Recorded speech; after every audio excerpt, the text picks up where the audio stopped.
త్రిదశ rice, అన్నింటికీ దగ్గరగా, మీ మనసుకి మరింత దగ్గరగా. త్రిదశ రైస్, వేర్ లైఫ్ షైన్స్. ఆమె ఒక గ్రాడ్యుయేట్ టీచర్ కావాలని కలలు కన్నారు. అయితే ఈలోపు మంచి సంబంధం రావడంతో పెళ్లి చేసి అత్తారింటికి పంపించారు తల్లిదండ్రులు. ఆ తర్వాత పిల్లలు, కుటుంబాన్ని చూసుకోవడం, ఇలా సమయం సరిపోయింది. అయితే ఇంట్లో ఉన్న సమయంలో బోర్గా అనిపించడంతో రీల్స్ చేయడం, టిక్టాక్ వంటి వీడియోలు షూట్ చేస్తూ పోస్ట్ చేసేవారు.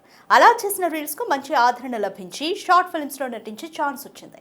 దీంతో లక్షలాది మంది అభిమానుల్ని సంపాదించి సోషల్ మీడియాలో స్టార్గా మారారు. అంతటితో ఆగకుండా మొన్న జరిగిన గ్రామ పంచాయతీ ఎన్నికల్లో మహిళా అభ్యర్థిగా పోటీ చేసి సర్పంచ్గా ఎన్నికయ్యారు.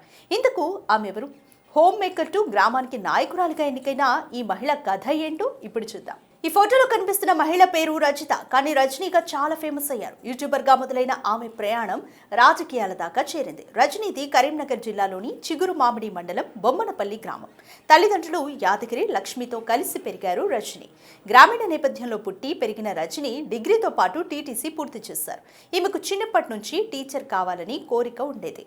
తాను ఒకటి తలిస్తే దైవం మరొకటి తలుస్తుందన్నట్లు మంచి సంబంధం రావడం, గ్రామీణ నేపథ్యం కావడంతో ఇంట్లో పెద్దలు రజనీకి పెళ్లి చేయాలని నిర్ణయించారు. ఈ క్రమంలోనే హన్మకొండ జిల్లా భీమదేవరపల్లి మండలం రంగయ్యపల్లి గ్రామానికి చెందిన మహేష్ అనే వ్యక్తికి ఇచ్చి పెళ్లి చేశారు. 2011 మార్చి 21న మహేష్ను వివాహమాడిన రజనీ ఇంట్లోనే ఉంటూ కుటుంబం మంచి చెడ్డలు చూసుకునేవారు. ఇలా సాగిపోతున్న రజనీ దంపతుల జీవితంలోకి 2 పిల్లలు వచ్చారు. దీంతో ఆమె పూర్తిగా ఇంటికే పరిమితమయ్యారు. అయితే ఇంట్లో ఖాళీగా ఉంటున్న సమయాన్ని సద్వినియోగం చేసుకున్నారు రజనీ. దీంతో ఆమె జీవితం కీలక మలుపు తిరిగింది. ఇంట్లో పనులు చక్కబెట్టుకుంటూనే ఏం చేయాలో తోచని సమయంలో స్నేహితుల సలహాలు తీసుకుంది.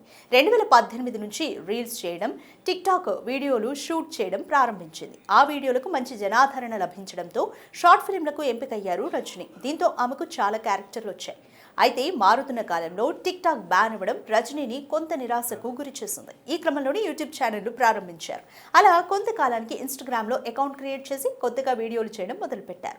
టీవీ సీరియల్స్లో వచ్చే పాత్రలను అనుకరిస్తూ తనదైన శైలిలో నటన చేసేవారు రజనీ.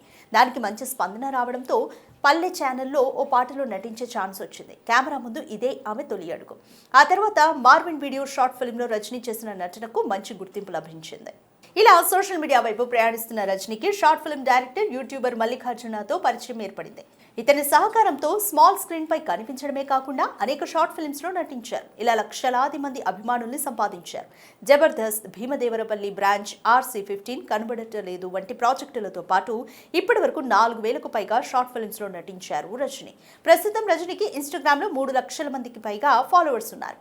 టీవీ సీరియల్స్ లో నటించే అవకాశం, ఓ ఛానల్లో యాంకర్ గా చేసే అవకాశం వచ్చినా పిల్లలు చిన్నవాళ్లు కావడంతో వదులుకోవాల్సి వచ్చిందని చెప్పారు రజనీ. అయితే ఇంతటితో ఆగిపోకుండా తన భర్త కలను నిలబెట్టారు రజనీ.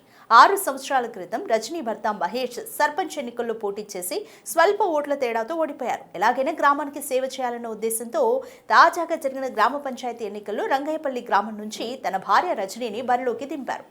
ఈ సీటు బీసీ మహిళకు రిజర్వ్ కావడంతో మహేష్ తన భార్య రజనీని ప్రోత్సహించారు.